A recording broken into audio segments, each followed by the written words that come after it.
Queridos irmãos, a paz do Senhor. Tudo bem com vocês?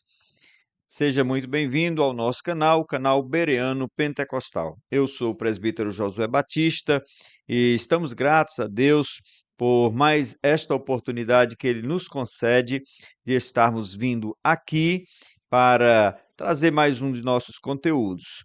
E como temos vários tipos de conteúdo neste canal, nós temos também o estudo de nossas lições bíblicas da escola dominical. E nesta ocasião, gente, nós estamos aqui para estudar a lição de número 10. E como sempre temos feito, nós convidamos um companheiro para estudar conosco a lição, para ministrar para nós. E estamos mais uma vez contando com a participação do nosso querido presbítero Ezequias Rodrigues, da Assembleia de Deus de Aracatiaçu.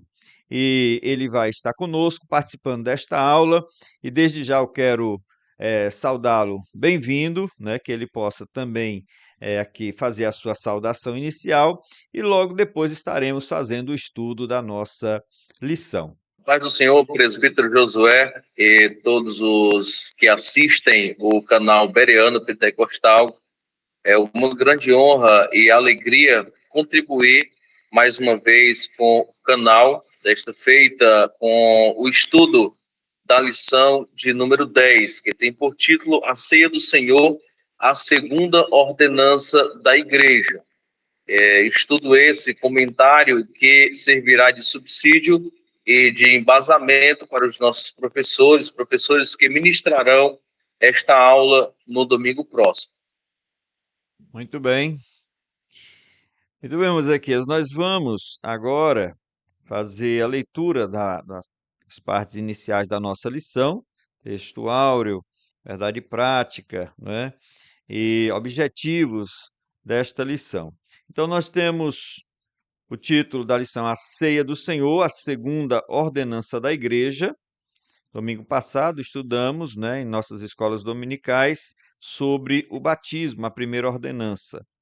O texto áureo desta lição diz o seguinte: porque todas as vezes que comerdes este pão e beberdes este cálice, anunciais a morte do Senhor até que venha. 1 aos Coríntios 11 e 26. A verdade prática nos diz: a ceia do Senhor, como uma ordenança, celebra a comunhão do crente com o Senhor ressuscitado.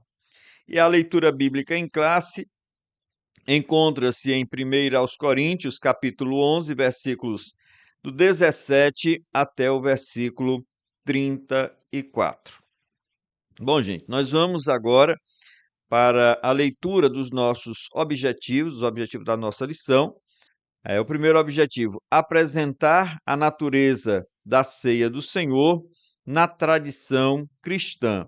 O segundo objetivo, mostrar o propósito da ceia do Senhor. E o terceiro, refletir a respeito do modo de celebração da ceia do Senhor.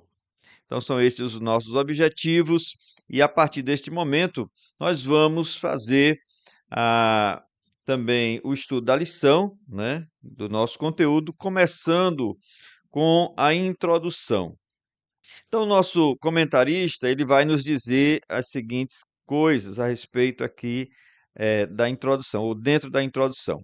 Batismo e ceia, as duas ordenanças do Senhor para a igreja. Aí são esses dois pontos, né, que realmente são de grande relevância para a igreja, que é o batismo e a ceia. Ele apresenta isto. Depois, ele vai nos dizer que a ceia é uma das celebrações mais significativas da igreja, como de fato é, né? Para mim, é a festa mais importante da igreja, é a Santa Ceia. Eu acredito que o irmão Ezequias vai concordar conosco. E ele também vai dizer que a ceia, nesse sentido, a ceia, ela apresenta três perspectivas, né? Eu coloquei assim de forma resumida.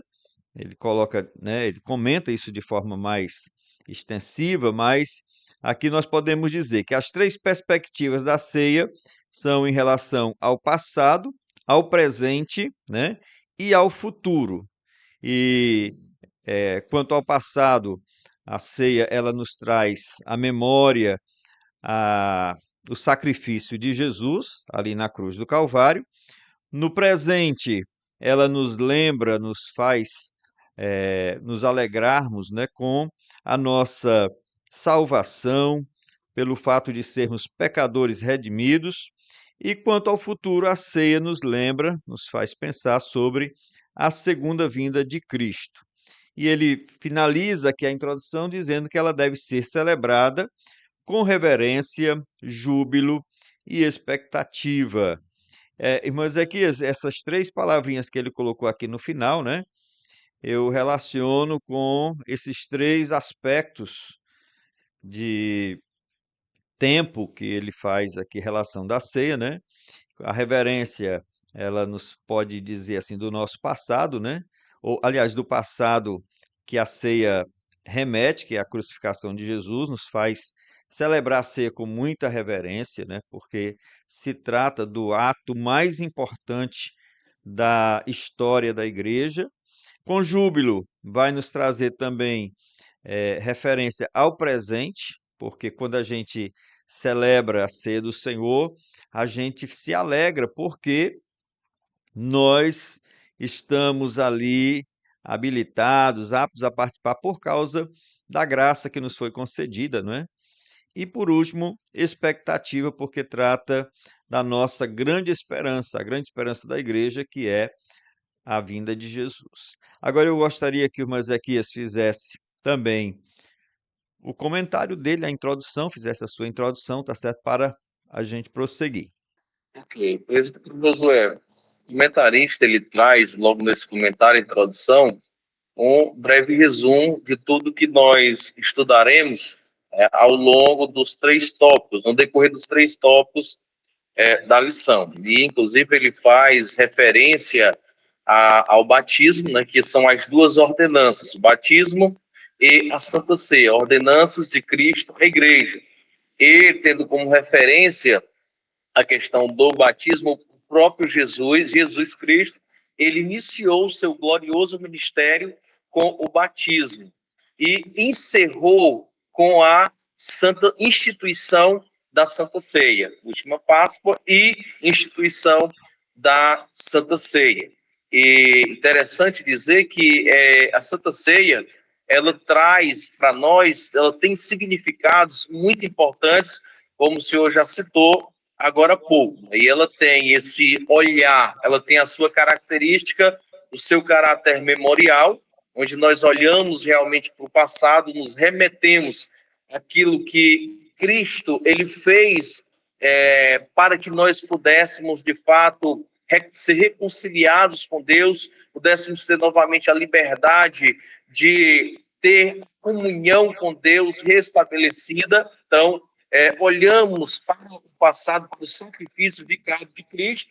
No presente, temos também a questão do exercício da koinonia, da comunhão, e isso que nós exercitamos todos os dias, uns com os outros. E para o futuro, no seu aspecto futuro, no seu aspecto escatológico, isto nos assegura a vinda de Cristo Jesus, para buscar um povo especial, zeloso e de boas obras. Então, a Santa Ceia, ela comunica muito para o cristão. A Santa Ceia, ela sendo compreendida da forma correta, como a Bíblia Sagrada ela traz a compreensão à luz da Bíblia, de fato faz com que nós venhamos de fato ter aqui reverência, júbilo e expectativa, porque está muito interligado ao fato da Santa Ceia.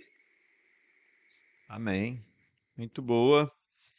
A introdução aqui que o irmão Ezequias também tem nos apresentado. Mas, Ezequias, a palavra-chave desta lição é comunhão, né? Todos os irmãos puderem, quando forem estudar ou ler, ou no próprio dia da escola dominical, vão ver que temos lá como palavra-chave comunhão. Agora eu pergunto a você, o que é comunhão? Comunhão é um termo bem conhecido entre os cristãos, e comunhão é ter tudo em comum. Eu gosto muito de um conceito que está no dicionário teológico, dicionário este que foi elaborado pelo pastor Cláudio Honor de Andrade, que diz que a comunhão é o vínculo da unidade fraternal mantida pelo Espírito Santo e que leva os cristãos a se sentirem um só corpo em Jesus Cristo. Esse é o conceito do dicionário teológico. E comunhão, no seu aspecto geral, no seu aspecto mais amplo, é ter tudo em comum. No caso, a vida do cristão, as nossas experiências, aquilo que nós vivemos, a experiência com Deus, nós temos tudo em comum. Porque o nosso principal parâmetro, nosso principal modelo de regra, fé e conduta é a Bíblia Sagrada. Então, a comunhão, ela faz com que nós tenhamos as mesmas aspirações, o mesmo desejo, o mesmo propósito. Isso está uniforme a todo ser humano, a todo cristão, que é a pessoa que tem experiência com Deus, que é um dia morar nos céus. Aí, dentre os muitos significados, mas a palavra comunhão é ter tudo em comum, no sentido geral. Muito bem.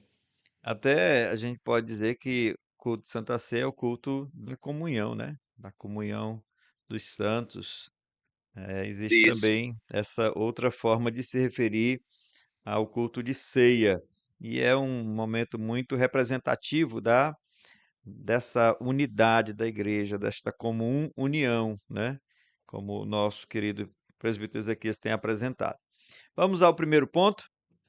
Muito bem, meus amados irmãos, nós vamos agora fazer o estudo dos pontos da nossa lição, né? São 3 pontos, como todos já sabem, e o primeiro ponto ele traz como título a natureza da ceia do Senhor na tradição cristã.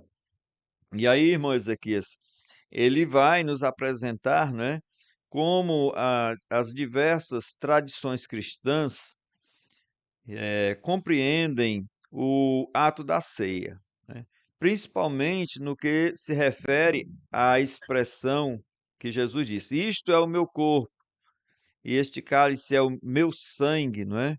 Então, eu gostaria que você mostrasse para nós como é que essas várias tradições cristãs compreendem, né, a ceia, os elementos da ceia, e trouxesse ao final para nós a compreensão que nós, pentecostais, cremos, né, ser correta, ser bíblica, tá certo?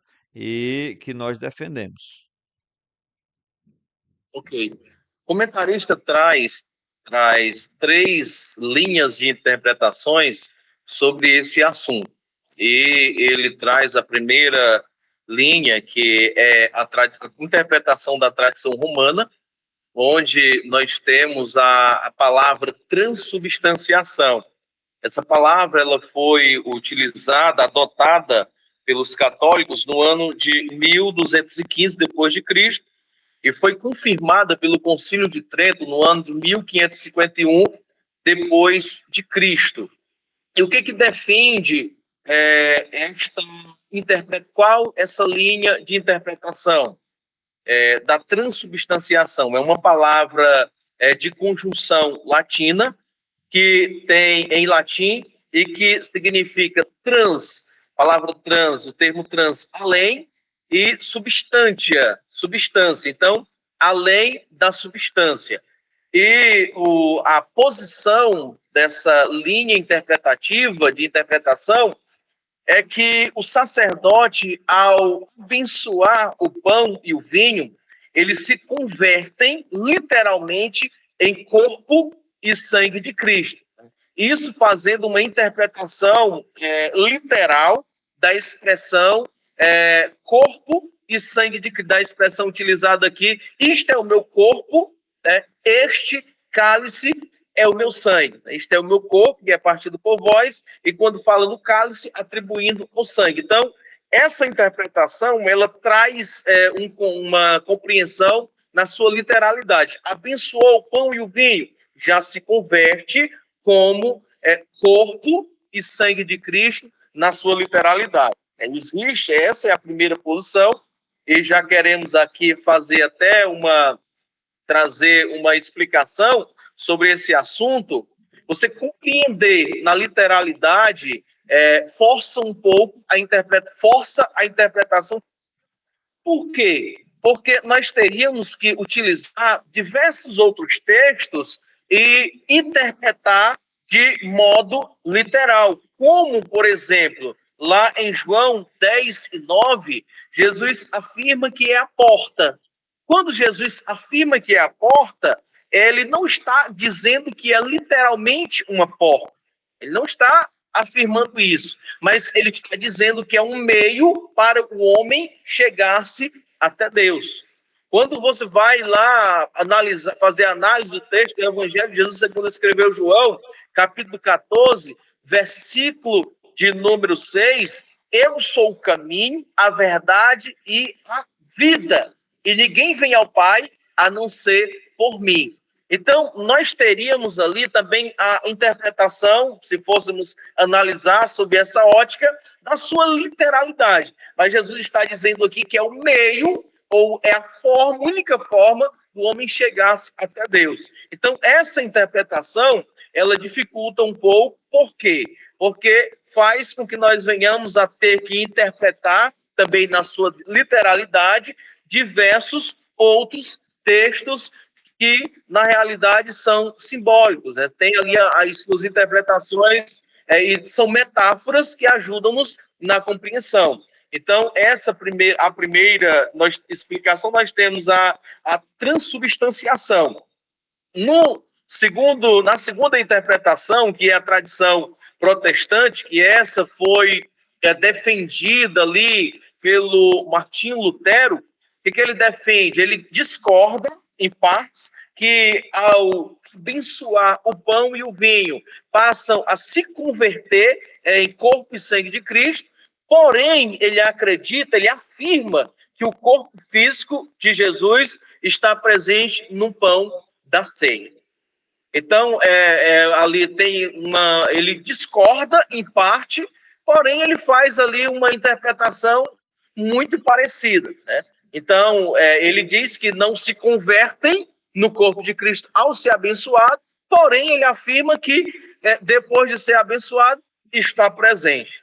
E nós temos a interpretação pentecostal, que é esta que nós acreditamos, os assembleianos acreditam, inclusive, está lá na Declaração de Fé das Assembleias de Deus. Esse livro eu super indico, na realidade é uma necessidade todo cristão possuí-lo, todo assembleiano possuí-lo, que são a Declaração de Fé das Assembleias de Deus no Brasil. Inclusive, esse assunto está lá de forma muito clara. Então, o que nós acreditamos? Que quando Jesus disse, esse é o meu corpo, isto é o meu corpo, né? E que ele disse que este cálice do meu sangue, ele está se referindo aqui de forma simbólica. Por isso que o comentarista ele colocou, a tradição pentecostal entende que o pão e o vinho não se convertem fisicamente no corpo de Jesus, nem tampouco Jesus está presente fisicamente neles.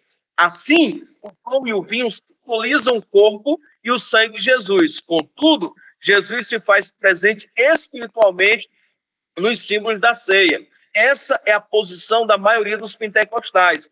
Também enfatizamos o aspecto memorial na celebração da ceia do Senhor. Nesse sentido, a ceia é para quem está em comunhão e não para dar comunhão. Esse entendimento se ajusta ao ensino do Novo Testamento sobre a ceia do Senhor.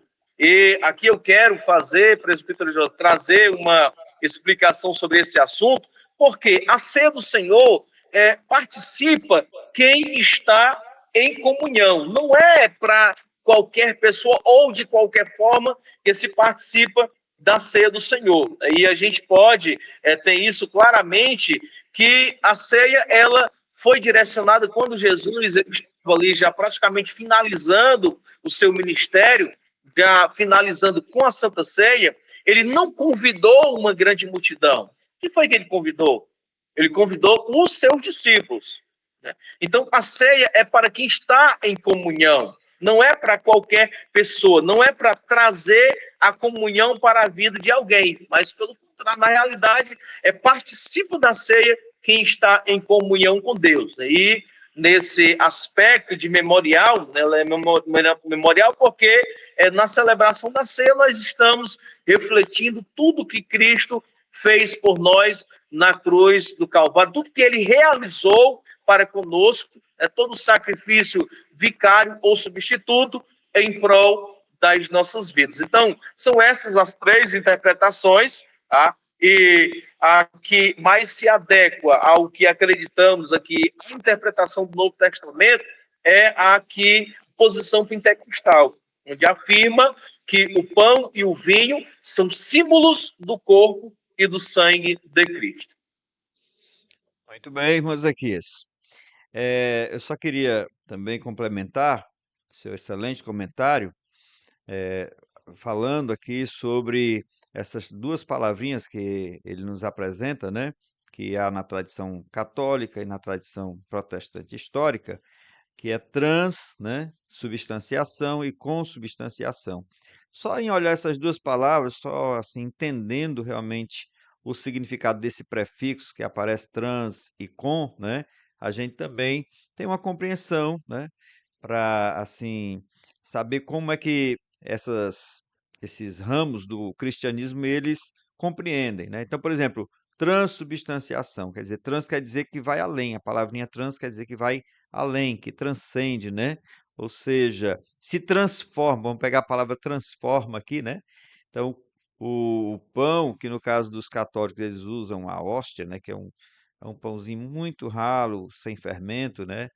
E ali eles creem que literalmente se transforma, né? Se transforma. É tanto que o padre ele tem o maior cuidado, né? Quando vai servir, colocar a hóstia na boca de alguém. Então ele já para bem com a mão para não deixar cair, porque seria um sacrilégio, né, para eles que um pedacinho de hóstia, por menor que seja, venha a cair no chão. Agora tem um outro ponto, irmão Ezequias, que é importante a gente entender, assim, que essa compreensão, ela, além de assim não ser muito condizente, né, com o texto bíblico, ela também é um pouco sem lógica. Porque, por exemplo, quando Jesus disse essas palavras, né, isto é o meu corpo, que é partido por vós, fazer isto em memória de mim. Depois ele disse, este cálice é o Novo Testamento no meu sangue. Ele estava vivo, né? Ele estava vivo. Então, por exemplo, depois que ele morre, dá para pensar, até alguém pode compreender assim, que realmente ali se transforma no corpo. Mas quando ele disse essas palavras, né, fazendo ali a primeira ceia, realizando a primeira ceia, instituindo a primeira ceia, ele estava vivo. Então ele não poderia estar, o corpo dele ali está, né? Realmente o pão se transformando no corpo dele, enquanto que o corpo dele ainda estava vivo, né? Ele ainda não tinha passado pela crucificação. Então é mais um ponto a ser realmente refletido, né? E no caso da tradição protestante, principalmente dos luteranos, né, eles vão crer na consubstanciação, ou seja, está presente, o corpo de Cristo está presente conjuntamente ali, não é literalmente o corpo, mas está presente, né, ali no corpo. E eu, assim, não só por ser assembleiano, mas entendo que a forma mais lógica, mais bíblica também é a do memorial, né? É o símbolo, os elementos da ceia passam a ser símbolo do corpo de Jesus, no caso do pão, e no caso do vinho, do cálice, o sangue de Jesus. Amém? Podemos ir para o segundo ponto, irmão Ezequias? Sim. Deixa eu dar um recadinho aqui para os nossos irmãos que estão nos assistindo, que nos dão este privilégio, né? Solicitar mais uma vez a vocês o apoio ao nosso trabalho, ao canal Bereano Pentecostal. Se inscreva se você não é inscrito, não lhe custa nada e vai nos ajudar bastante, né? Se você já é inscrito, nós agradecemos e a todos nós pedimos que deixem o seu like, curtam, né?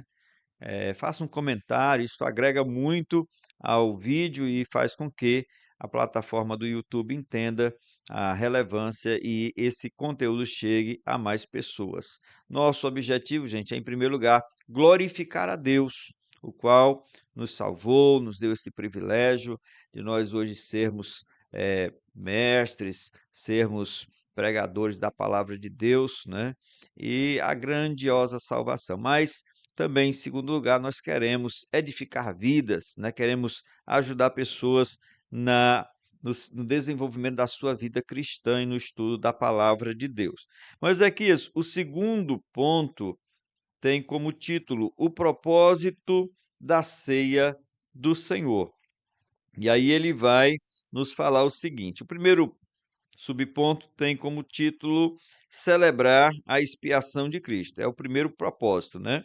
Ao realizarmos a ceia do Senhor, de que forma celebramos a sua morte expiatória? Quando nós estamos realizando ali o ato da ceia, de que forma nós estamos celebrando? Se é possível dizer que se celebra uma morte, né? Por que celebrar uma morte, quando na verdade a morte sempre traz tristeza, traz pesar, traz, né, dor, sofrimento? Diga aí para nós. Bem, presbítero Josué, na celebração da ceia e nesses símbolos que temos do corpo de Cristo, interessante que esse termo, ele, por intermédio da morte de Cristo, celebramos por quê? Porque geralmente essa celebração ela está vinculada não somente à morte, mas principalmente à ressurreição. Por isso que esses dois termos eles estão muito conjuntos. Então, Uhum. Cristo Jesus, ele morreu na cruz do Calvário, mas ele ressuscitou. Então, por isso que está aí vinculado a palavra celebração, porque a ressurreição de Cristo é a garantia da nossa salvação. A ressurreição de Cristo é a reconciliação do homem para com Deus. Novamente, é o propósito de Deus sendo, de fato, executado para o ser humano. Então, por que essa justificação? Porque a condição de todo ser humano era igual, era única, distanciado de Deus, perdido, conforme o apóstolo Paulo, ele cita lá aos Romanos, capítulo 3, versículo 23. Todos os homens pecaram e destituídos estão da glória de Deus. E Romanos 6 e 23 diz que o salário do pecado é a morte, mas o dom gratuito de Deus é a vida eterna. Então, nós celebramos a morte de Cristo, porque esta morte, ela é acompanhada, lógico, com a ressurreição, ela trouxe para nós uma série de benefícios projetados pelo próprio Deus, que foi a reconciliação, que foi a justificação, que foi o ato pelo qual nós somos redimidos. Por isso que foi muito, muito bem aplicado esse termo, e é totalmente aplicável expiação, que significa ou se refere ao ato de remir uma pessoa de um crime ou de uma falta cometida. Então, Cristo, ele tomou o nosso lugar. E o que me maravilha, por isso que é um ato realmente onde nós nos derramamos diante da presença do Senhor, é um ato onde nós reverenciamos e aflora na nossa vida o sentimento de gratidão a Deus por tudo que ele realizou. Porque ele fez por nós aquilo que nós estávamos impossibilitados de realizar. E eu quero fechar essa parte com citação da carta de Paulo aos Romanos, capítulo de número 8, 3 versículos, versículo 1 até o versículo de número 3 do capítulo 8 da carta de Paulo aos Romanos. Portanto, agora, nenhuma condenação há para os que estão em Cristo Jesus, que não andam segundo a carne, mas que andam segundo o Espírito. Porque a lei do Espírito de vida em Cristo Jesus me livrou da lei do pecado e da morte. Por isso que nós celebramos, irmãos. Aquele que, imagina, aquele que tinha e que tem a autoridade de condenar todos os seres humanos, porque todos nós, toda a condição de todo ser humano era passível à condenação, era sujeito à condenação. Aquele que podia nos condenar, ele nos abraça, nos perdoa, nos dá um novo direcionamento, nos dá uma nova condição. Por isso que esse termo, ele lembra, justificação, ele lembra uma mudança de posição, de servo do pecado para filho de Deus. E o melhor, eu fico maravilhado, por isso que ao ler esses textos, quando participamos da ceia e refletimos a grandeza da misericórdia do Senhor, a tão grande misericórdia do Senhor dispensada para as nossas vidas, o sentimento a ser de fato manifesto é o de gratidão. Imagina, Cristo tomou o nosso lugar, pagou a nossa dívida, conta que era impagável, nos perdoou. Diante de Deus, é como se nós nunca tivéssemos cometido pecado algum. E detalhe, ele não admite acusações contra as nossas vidas. É muito maravilhoso. Por isso que nós somos repetidos a esta compreensão, a esta reflexão, a este memorial, tudo que Cristo fez por nós, nós somos muito agradecidos. E na Santa Ceia, nós celebramos porque todas essas ações, boas ações relacionadas para o ser humano, advindas através da salvação, são refletidas. Então, Cristo, celebramos a morte de Cristo porque atrelado à morte, né? Atrelado à morte, no caso, quando se trata de Cristo, está a ressurreição. E tem até, o presbítero Josué, um cético francês, isso é muito, eu já vi em algumas literaturas, cético francês por nome Ernest Renan. Ele, certa feita, com um tom de ironia, de zombaria, propósito de subestimar o cristianismo, ele fez uma citação. O cristianismo sobrevive à fragrância de um túmulo vazio. Só que o propósito dele era tentar subestimar o cristianismo. Na realidade, ele estava afirmando uma grande verdade. Túmulo vazio diz respeito que Cristo venceu a morte. Cristo não foi detido pela morte. Cristo ressuscitou, foi morto pelos homens, porém ressuscitou ao terceiro dia, cumprindo-se cabalmente a palavra do Senhor. Então, na ceia, no ato da ceia, nós celebramos por quê? Celebramos a morte, que trouxe a garantia da salvação e reconciliação nossa do homem para com Deus, mas também celebramos a ressurreição, que foi, de fato, a garantia total e foi a vitória de Cristo sobre a morte e sobre todas as forças do mal. Ou seja, Ezequias, há tantas coisas implícitas, né, naquele ato, que é tão singelo. É um pedacinho de pão, um copinho bem pequeno de suco de uva, não é?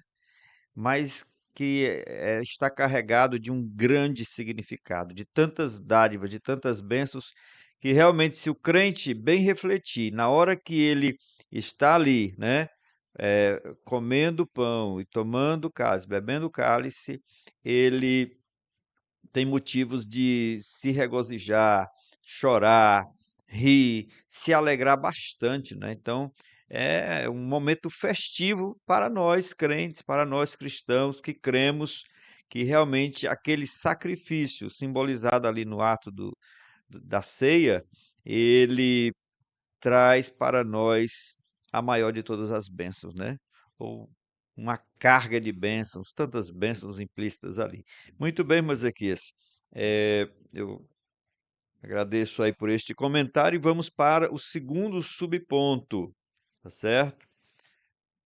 Eu, assim, só retrocedendo aqui um pouco, eu abordei assim também, porque há muitas pessoas que celebram a ceia do Senhor de uma forma assim tão, né, como se fizesse um descaso, como se fosse mais um culto, se fosse mais alguma reunião, qualquer coisa assim do tipo, né?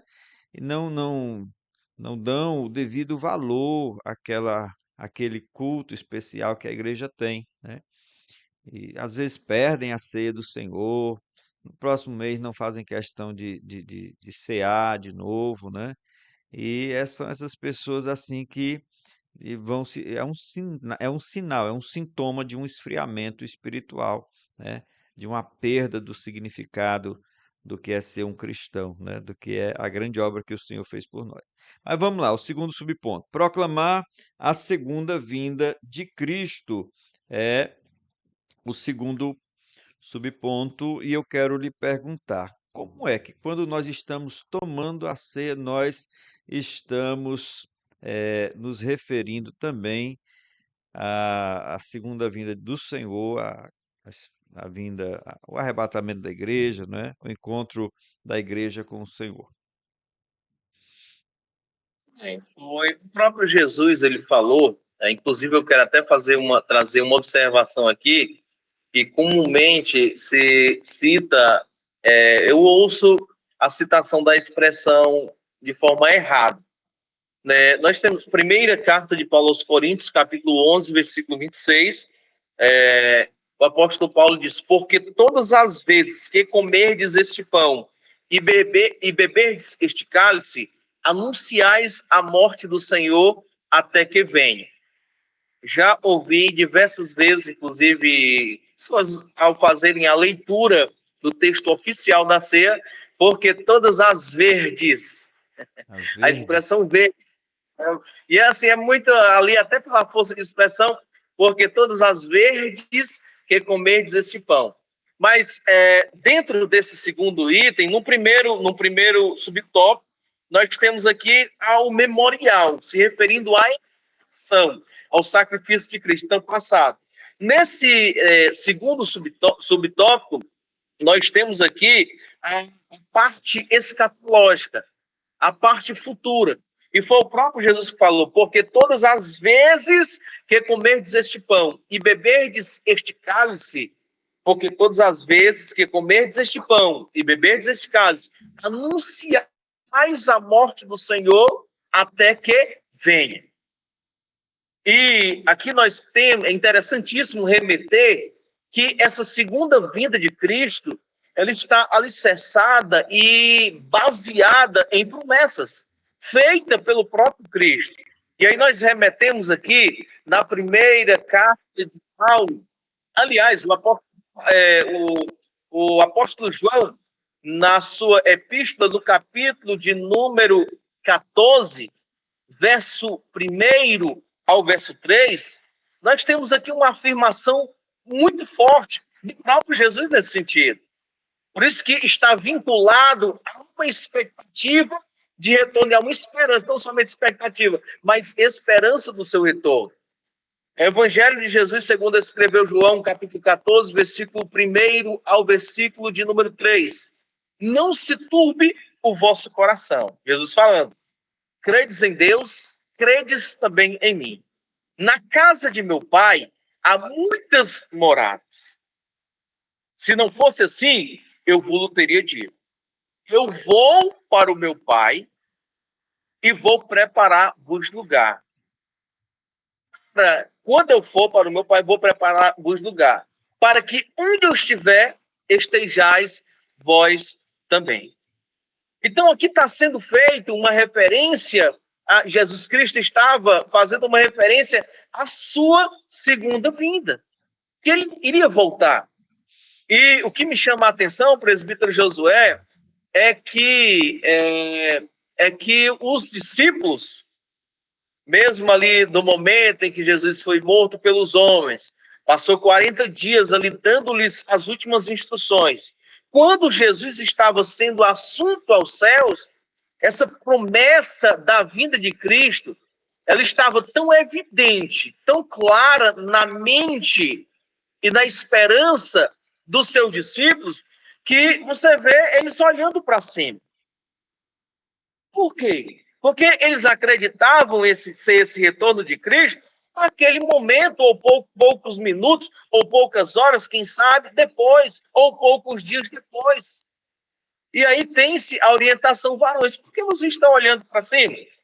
Esse mesmo Jesus que vocês estão vendo subir, ele também vai descer, e isso se caracteriza a segunda vinda de Cristo. Então, todas as vezes que nos reunimos para comer pão e beber do vinho, participar da morte do Senhor, estamos mantendo acesa, mantendo de forma muito viva a esperança da vinda de Cristo. Interessante, presbítero Josué, que eu estava analisando, é que no primeiro século, os irmãos da igreja primitiva, né, hoje nós normalmente celebramos a ceia em um mês, normalmente a cada mês. Né? E pelo que nós compreendemos da Bíblia Sagrada, pela Bíblia Sagrada, eles se reuniam com uma frequência bem menor. Dá para se afirmar que eles se reuniam, segundo a Bíblia, no primeiro dia da semana, ou seja, todas as semanas eles se reuniam para partir do pão. No É o que a domingo. Bíblia Sagrada diz. Então, havia ali uma frequência menor. Normalmente, hoje nós utilizamos 30 dias, um mês, para participar, que seria o intervalo. Mas o certo é que todas as vezes que nos reunimos, por isso que temos que cear e compreender o real propósito da Santa Ceia, que é a expiação, celebrar a expiação de Cristo e proclamar a segunda vinda de Cristo. Para que as pessoas que... Olha, hoje existe uma distração muito grande. O inimigo, ele trabalha de forma dioturna, de forma ferrenha, com o objetivo de trazer distrações para o povo de Deus. E quando você participa da ceia, conhecendo, tendo a consciência do real propósito, você está mantendo acesa a esperança da vinda de Cristo. Logo, se eu estou na esperança da vinda de Cristo, eu devo estar preparado. Porque não vai dar tempo quando ele voltar. Vai ser algo em torno, o apóstolo Paulo, ele faz a citação, que nós atribuímos e aplicamos também dentro da interpretação ao arrebatamento. Primeira carta de Paulo aos Coríntios, ele faz a citação do abrir e fechar de olhos. Primeira carta de Paulo aos Coríntios, capítulo 15, versículo 52. No momento. E aí, nessa expressão, no momento, no original, nós temos o termo átomo. Paulo utilizou o termo átomo, que é uma unidade indivisível. Tanto é que ele, fazendo alusão a isso, ele diz, num abrir e fechar de olhos, ante o soar da trombeta de Deus, fazendo referência ao evento que vai ser muito rápido. Então, proclamar a segunda vinda de Cristo. Todas as vezes que nos reunimos para participar da ceia do Senhor, estamos proclamando, estamos anunciando e estamos acreditando piamente sobre a segunda vinda de Cristo. E esse acreditar, esse esperar, nos remete à preparação, a cuidado e a zelo espiritual e a foco. Não se distrair com as coisas desta vida. Muito bem. Graças a Deus. Que bom esse comentário do nosso querido irmão Ezequias, gente, sobre esse aspecto da vinda e propósito, né? Da ceia do Senhor. E, irmão Ezequias, o terceiro subponto nos diz o seguinte: celebrar a comunhão cristã, né? Como os problemas de divisão em Corinto também se revelaram na ceia do Senhor. Paulo, quando ele começa a escrever ali a sua primeira carta, né, que na verdade é a segunda carta de Paulo, que está na Bíblia, né, ele fala dos problemas de divisões que havia na igreja, né, de Corinto. Havia uns grupos que diziam que era de Paulo, outros eram de Apolo, outros eram de Pedro, outros eram de Cristo, né? E esse problema de facção, né, de divisão na igreja, ele se revela até mesmo na ceia. E é por isso que Paulo ele vai trazer aquele texto de orientação, né? Ele vai escrever capítulo 11, versículo 17 em diante, dando orientação aos coríntios, e que nós utilizamos também como um dos textos oficiais da ceia, né? E ali ele repreende, tá certo? E orienta, não é? os irmãos de Corinto. De que forma esse texto ali serve para nós, né, em termos de quando nós tomamos a ceia, quando nós participamos da ceia? Porque geralmente o pessoal começa a ler do versículo 23, mas o contexto fala que, né, havia um problema que por isso Paulo vai dizer como é que deveria ser celebrada, né? E aí eu quero que você toque nesse ponto dos problemas que havia ali, tá certo? E aplique para nós hoje, né? Como nós hoje podemos cear de uma forma que seja correta diante de Deus, é aceitável. Ok. O apóstolo Paulo, ele inicia a primeira carta aos Coríntios, e o seu grande objetivo é corrigir uma disfunção que estava havendo ali na igreja, que era o grande problema da divisão. E você vê, a partir do versículo de número 11 e 12, Paulo diz que foi comunicado pelos da família de Cloé, né, que estava havendo divisão. E que tipo de divisão era essa?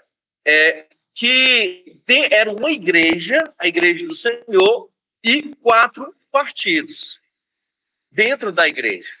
Tinha o partido de Cefas, Pedro, tinha o partido de Apolo, tinha o partido de Cristo e tinha o partido de Paulo. Então, era uma igreja e 4 partidos. E estava havendo ali uma desunião, uma falta de harmonia muito grande. Por isso que isso foi totalmente refletido na Santa Ceia. Vale ressaltar que a igreja de Corinto era uma igreja que tinha abundância em dons. Era uma igreja ricamente abençoada. Porém, faltava maturidade para a administração desses dons e o bom uso desses dons.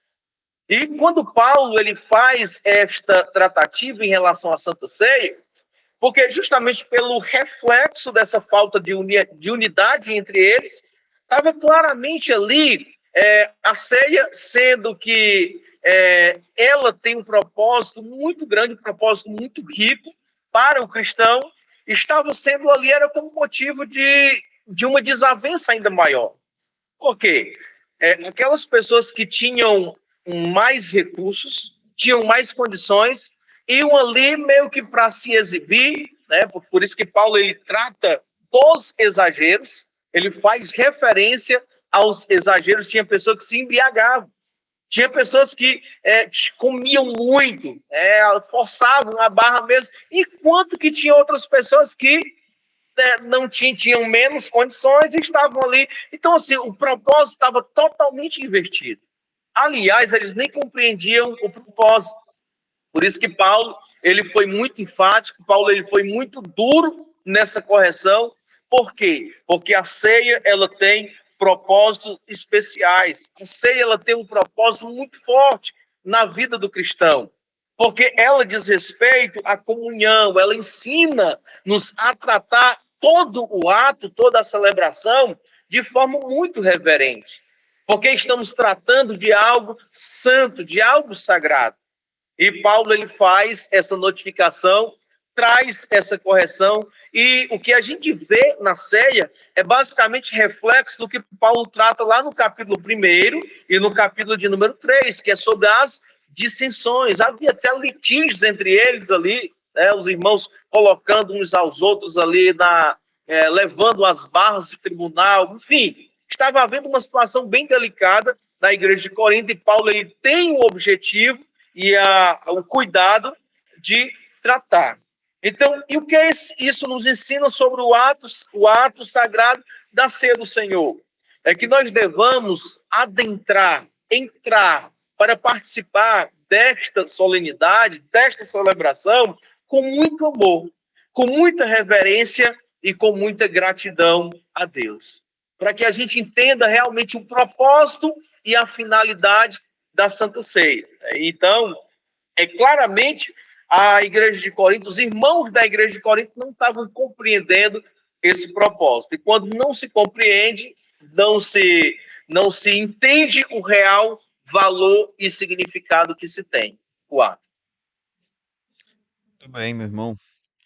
É, eu queria acrescentar, Ezequias, que assim, a questão da comunhão na ceia, não só na ceia, mas principalmente, né? Porque se você vai comer do corpo de Cristo, né? Ali também há uma simbologia muito grande da unidade da igreja, porque também nós somos o corpo de Cristo, né? E nós precisamos entender que quando a gente está tomando a ceia, a gente não deve se importar só com a gente. Ah, eu estou bem, os outros, né? Não me interessa. Mas na verdade, ali quando você celebra a ceia, que você está ali para tomar o cálice, aquele momento, né, de culto, aquele momento, você também deve pensar nos seus irmãos, olhar, né? Que bom que o meu irmão aqui está bem, também está ceando, né? Não olhando a vida dos outros. Aquele ali não tomou a ceia, está bem em pecado, né? Porque a Bíblia diz que nós devemos julgar nós mesmos, né? Paulo está dizendo, ó, examine-se, pois, o homem a si Sim, mesmo, mesmo. né? Mas nós vamos tratar aqui mais um pouquinho à frente, no próximo tópico. Mas olhando para o irmão no sentido de se alegrar pela bênção de ele estar também de pé, de ele estar firme, né? Porque não é para a gente pensar só em nós mesmos, mas no ato da ceia, ali nós precisamos realmente assim refletir sobre o outro, né? De sentir ali a importância da presença de cada irmão, de cada um dos que estão ceando. É muito bom quando a gente vai para o culto da ceia e vê a igreja cheia. Não sei se você já pensou nisso, né? Mas é lindo você ver um culto de Santa Ceia ali, os jovens presentes, os adolescentes presentes, né? Todo aquele povo, as senhoras, os senhores, o púlpito recheado de obreiros, né? Então você realmente sente o que diz o Salmo 133. Ó, quão bom e quão suave é que os irmãos vivam, né? Estejam em união, né? E eu acho assim, é muito importante pontuar isso, né? Reforçar essa questão de nós sentirmos, nos importarmos com os outros. Eu li um livro, irmão Ezequias, uma vez, se eu não me engano, era Há um Milagre em Sua Casa, se eu não estou enganado, né? E assim, o autor, dentre muitas coisas, ele abordava que na igreja que ele dirigia lá, num culto de Santa Ceia, ele havia combinado com os membros, né? E sempre o pastor faz aquela pergunta: alguém não recebeu pão ainda, né? Levante a mão, meu lado direito, meu lado esquerdo, né? Assim que o pessoal, os pastores fazem, né? Sempre perguntam, né? Ó, irmão, ali tá faltando alguém que não ceou. Não é assim também que você vê, né? Presencia. E ele havia combinado com os irmãos, Ezequias, de quando ele fizesse essa pergunta, alguém se levantasse e dizia assim: Não, pastor, tá faltando, estão faltando aqui os moradores de rua. Aí o outro se levantava: Não, pastor, está faltando os desigrejados, está faltando aqui os testemunhas de Jeová. Aí assim, né? Mostrando que realmente o projeto de Deus é que todos os homens sejam salvos, né? E assim, eu achei interessante que eu nunca esqueci, faz muito tempo que eu li esse livro, acho que ainda morava aí no Aracatiaçu, quando era jovem, né? E eu nunca esqueci, porque a gente precisa entender que realmente a ceia do Senhor, ela nos faz celebrar, né, a comunhão da igreja, a união da igreja, a unidade do corpo de Cristo. Amém? Era esse o ponto que eu queria Amém. acrescentar aí. Terminei falando muito, né? Mas vamos adiante, meus Ezequias. O terceiro e último ponto nos vai trazer aqui o modo de celebração da ceia do Senhor, o modo de celebrar. Quer dizer, ou seja, né, nós precisamos pensar não somente, tem pão, tem vinho, tá tudo bem, né?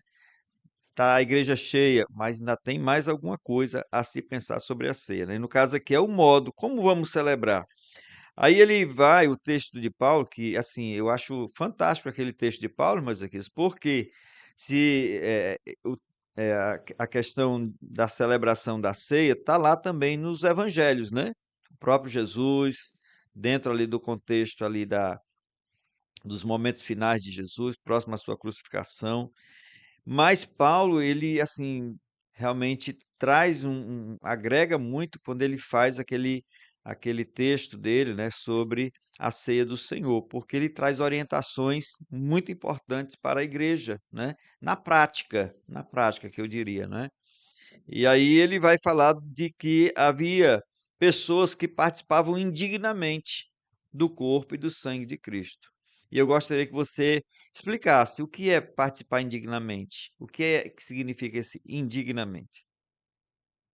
Bem, participar indignamente é participar da mesa do Senhor com um espírito indiferente, egocêntrico e irreverente. Ou seja, sem qualquer intenção ou desejo de abandonar os pecados conhecidos e aceitar o conceito da graça com todas as promessas e deveres.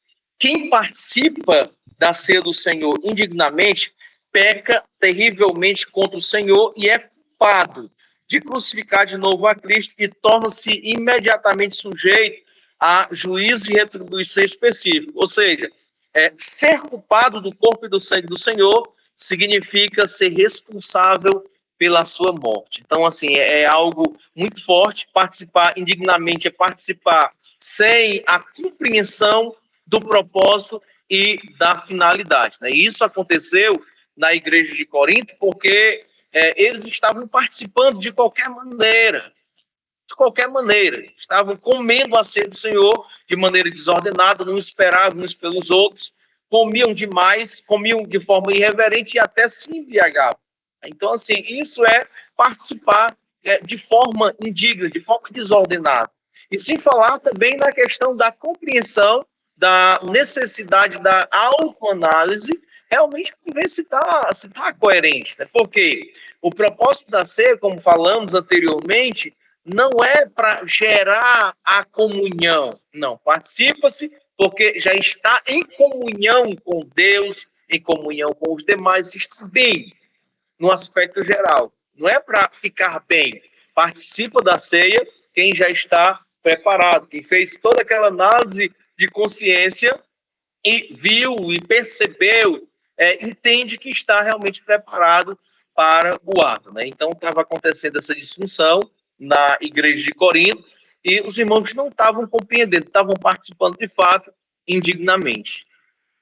Verdade. Rapaz, o negócio ali era complicado, né? As É panelinhas verdade. ali eram grandes, viu? Porque uns ficavam ali e faziam a ceia deles, né? Na frente dos outros, não esperavam uns pelos outros.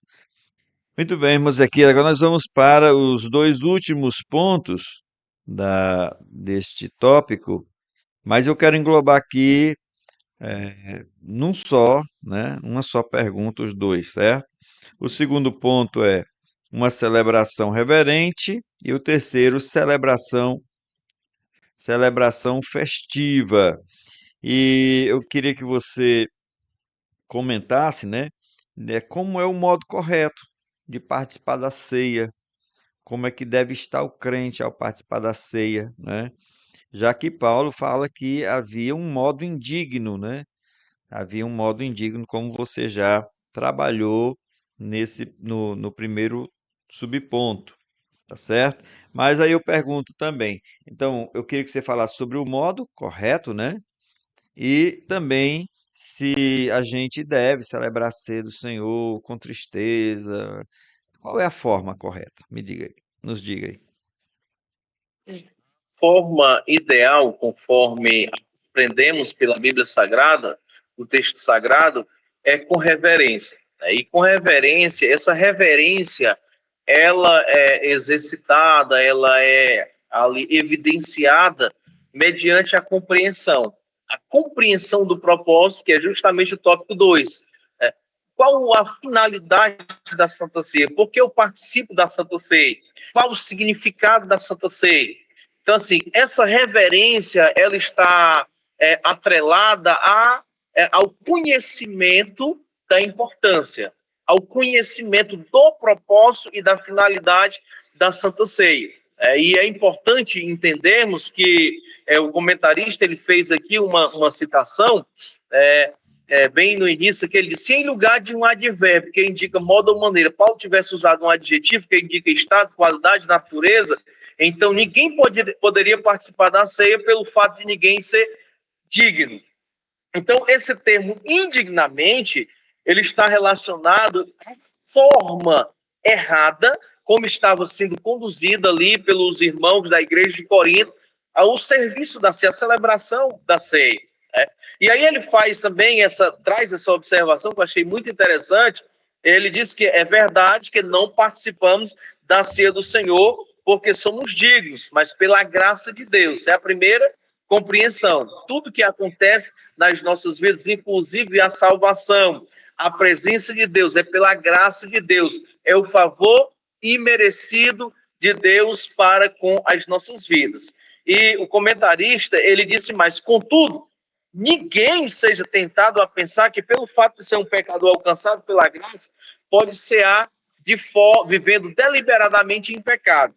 De repente alguém, eu já fui alcançado pela graça, eu aceitei Jesus Cristo uma vez, já faço parte do corpo de Cristo, agora posso cear de qualquer forma, de maneira irreverente, e isso, irmãos, traz para si consequências danosas e desastrosas. A desobediência a Deus, a irreverência, a forma irreverente de se portar diante de Deus, ela traz prejuízos para a vida desse crente, atrai o juízo de Deus.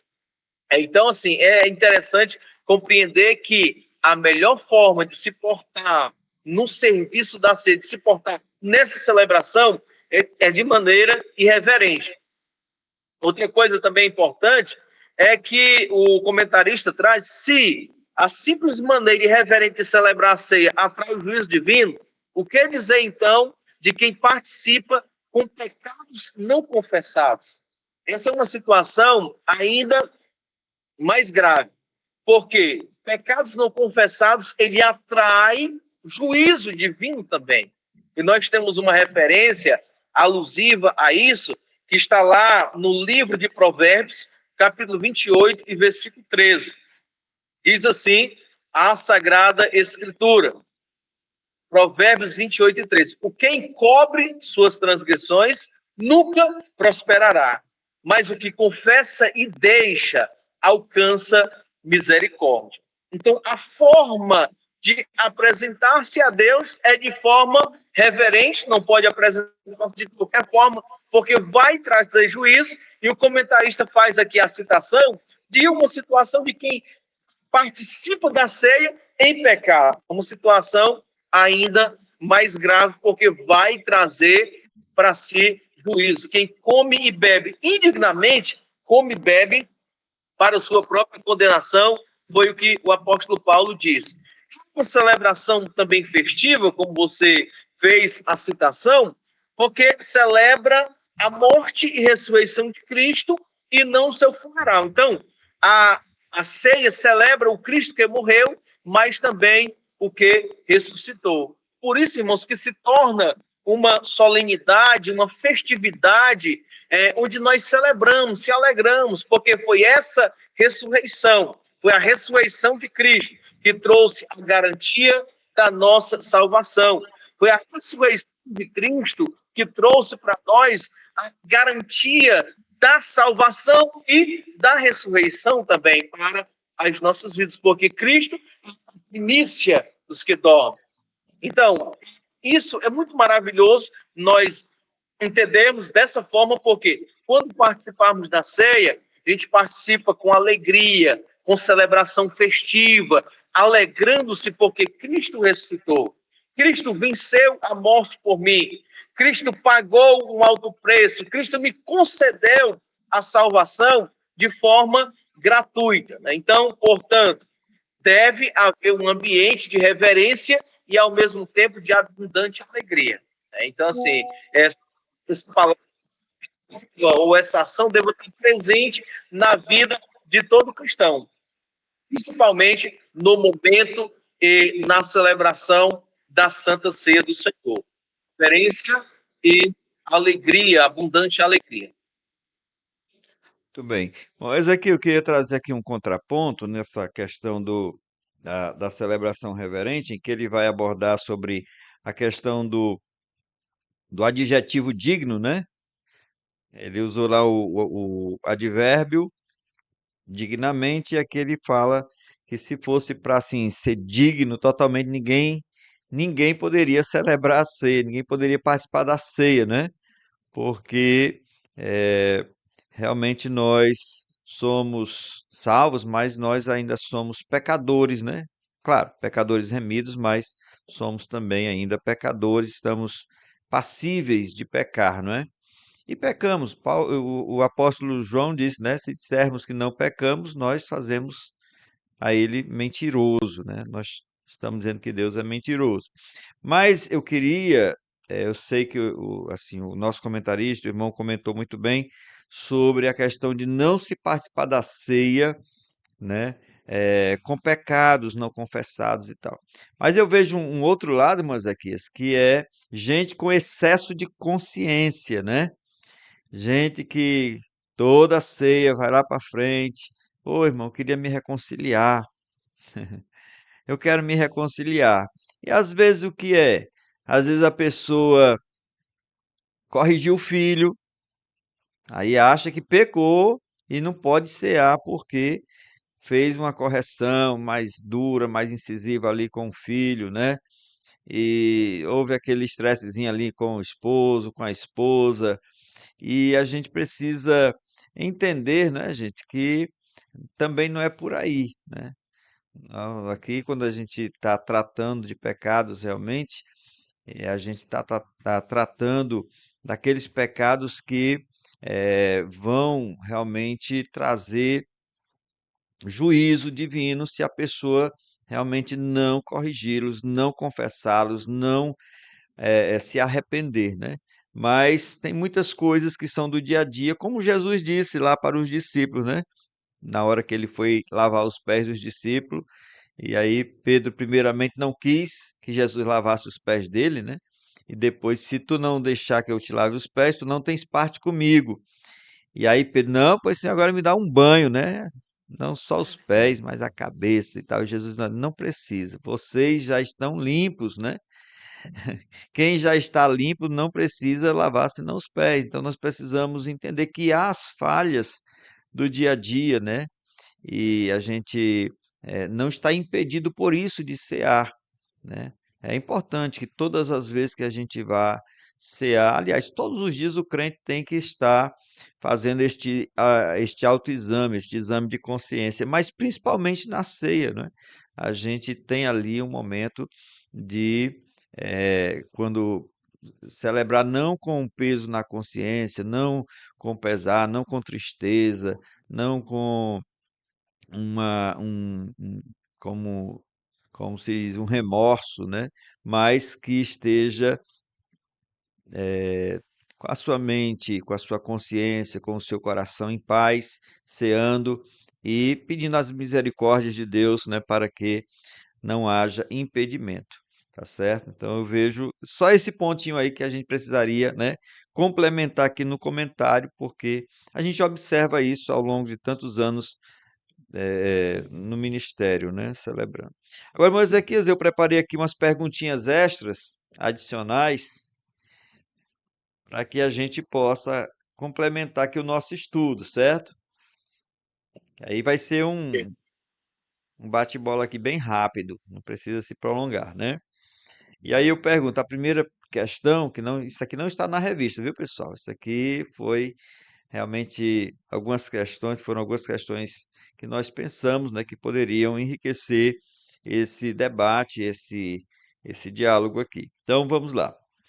Precisa consagrar na semana ou no dia da ceia?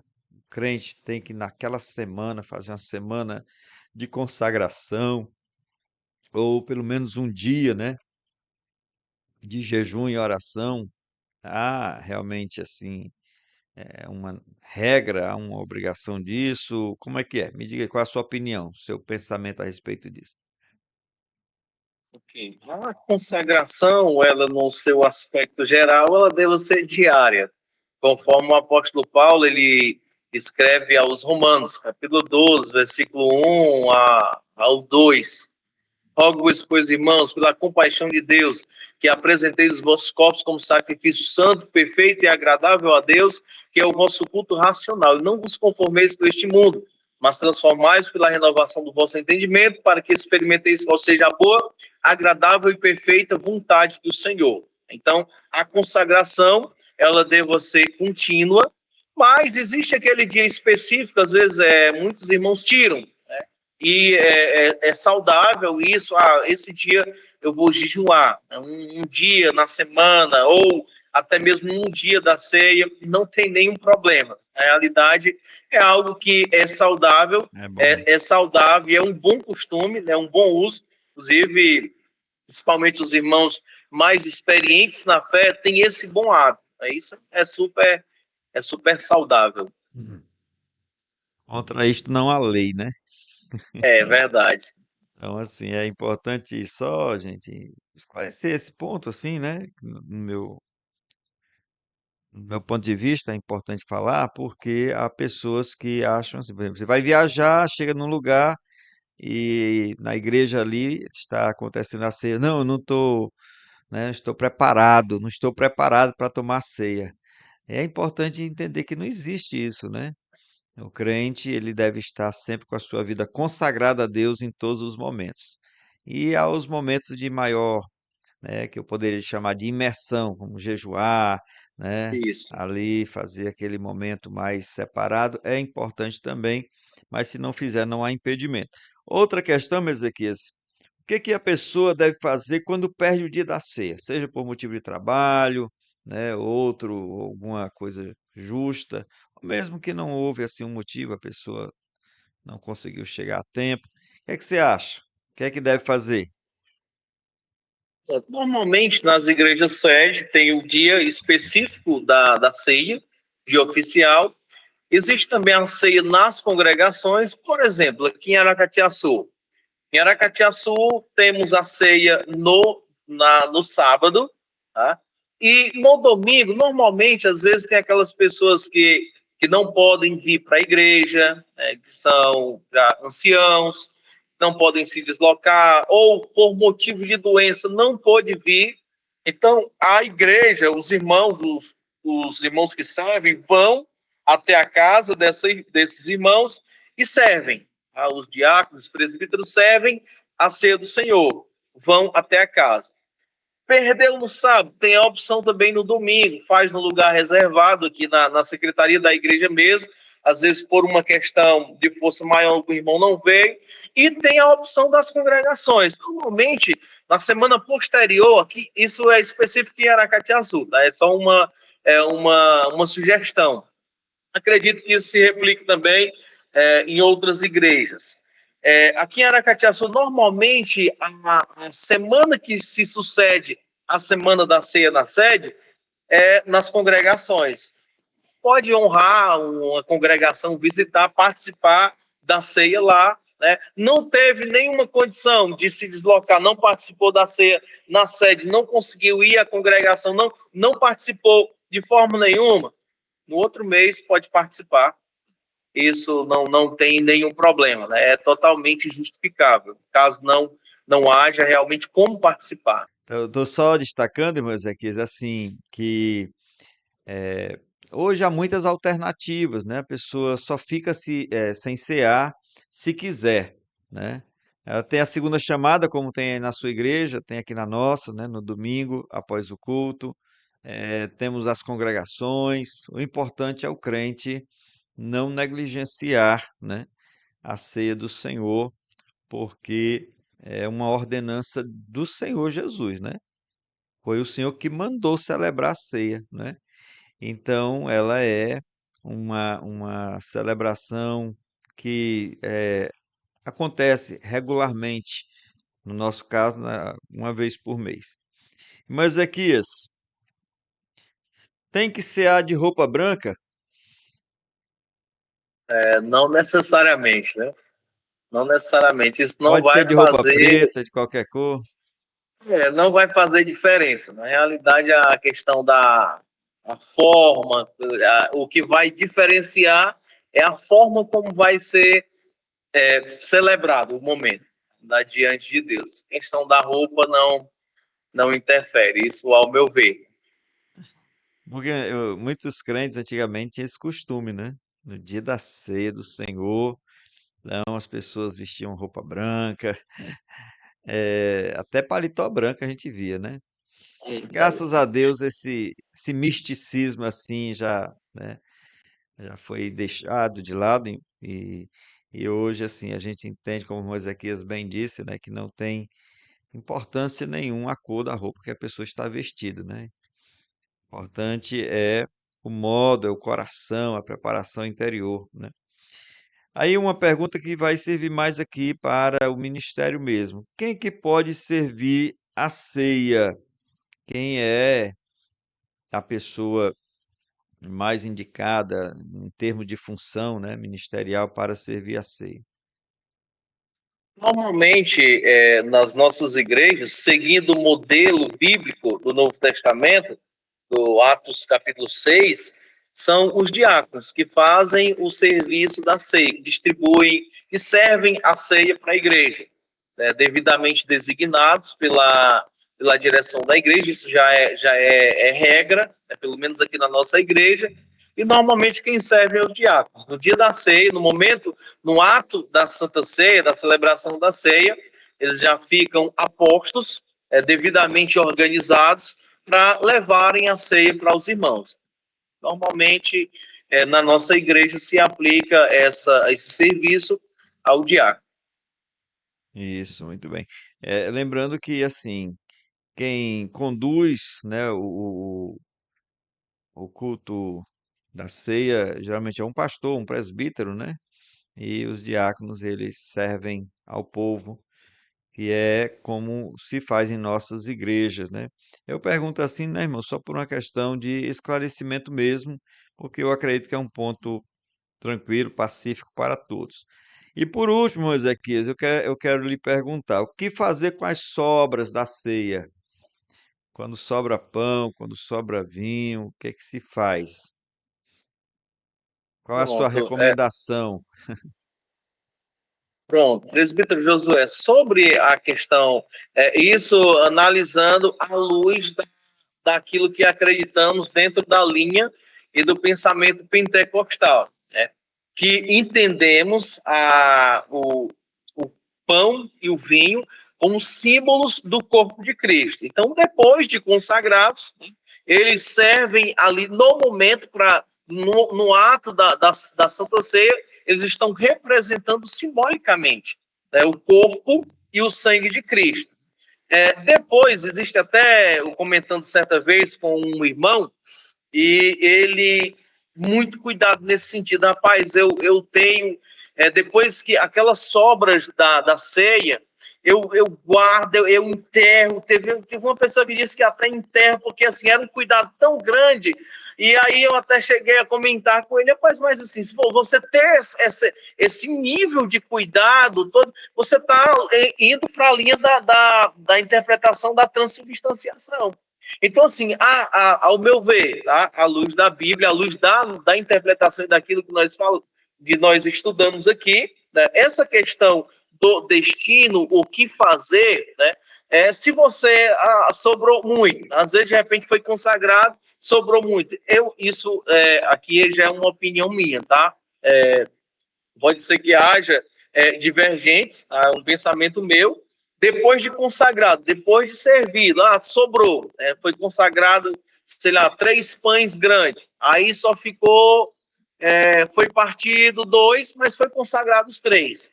Né? Então, essa sobra, o que ficou?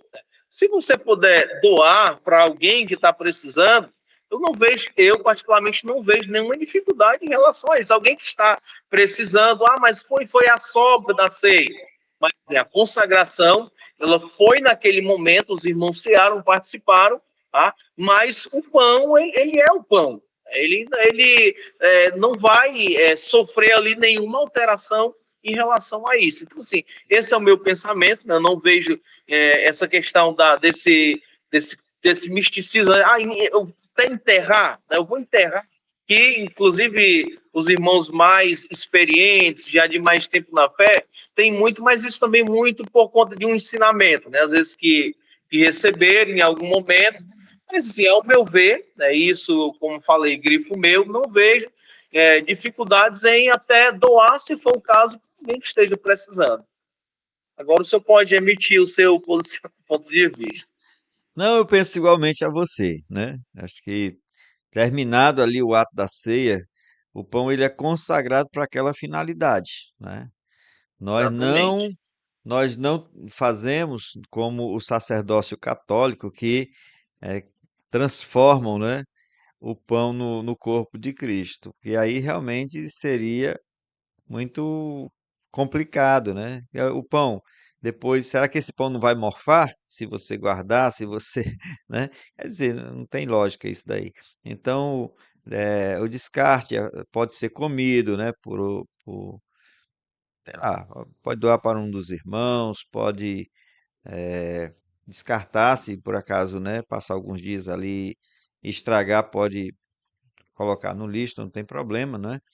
É assim, é claro que a pessoa não vai comer o pão ali, jogar no chão, pisar, fazer qualquer coisa do tipo assim, bem irreverente, né? Mas passado aquele ato, pode ter outro destino que seja necessário. Mas aqui, se tem mais alguma coisa que você acha assim importante destacar sobre a ceia, sobre o ato em si, sobre algumas questões? Ou poderia, né? Não sei se tem ou se acha que já contemplamos tudo não, né? Mas contemplamos as coisas mais importantes, a gente pode fazer a conclusão do nosso estudo. Sim, com certeza. Acredito que os comentários eles já foram bem objetivos e foi bem incluíram os principais assuntos que dizem respeito à ceia. Então, faça a sua despedida e algumas considerações finais, e aí depois eu faço o encerramento aqui.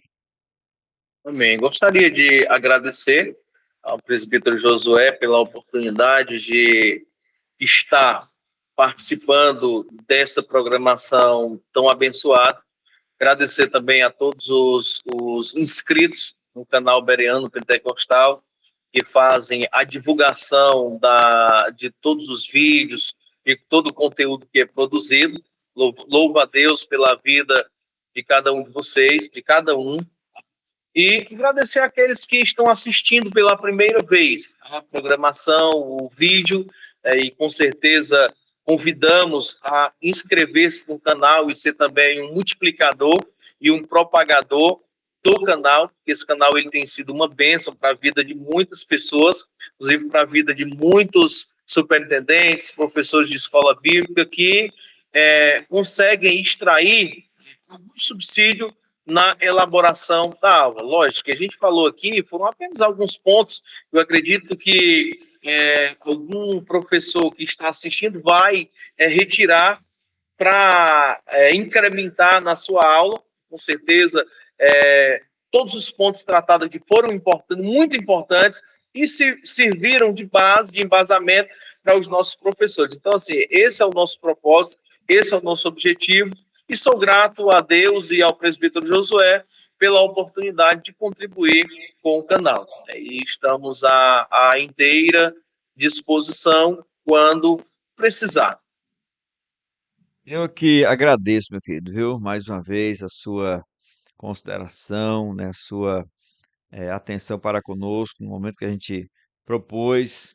Você prontamente nos atendeu. Tivemos alguns problemas técnicos, né, para gravar este vídeo. Eu já, desde já, a gente peço a compreensão de vocês, né, porque realmente nós temos tido alguns problemas técnicos aqui, tá certo? E se o vídeo não ficar 100%, né, irmãos, é por causa disso. Mas estamos nos esforçando para melhorar aqui a, a nossa, a nossa os nossos equipamentos, né, para trazer para vocês uma melhor experiência, tá certo? Quando assistirem os nossos vídeos. Mas, Ezequias, de coração, o Senhor te abençoe, tá certo? A sua vida, continue capacitando o irmão para ser é um mestre na obra do Senhor, desenvolver esse ministério, né? E que Deus te abençoe cada dia mais, cada vez mais, tá certo? A todos os professores também, né? O nosso muito obrigado, aos superintendentes, aos irmãos todos que têm assistido até aqui, têm participado, que assim, nosso desejo é que o Senhor abençoe vocês, que vocês sejam edificados, fortalecidos, tá certo? E que esta aula no próximo domingo, gente, seja realmente de grande proveito e edificação para todos vocês. Que o Senhor vos abençoe em nome de Jesus e até uma próxima vez. Amém.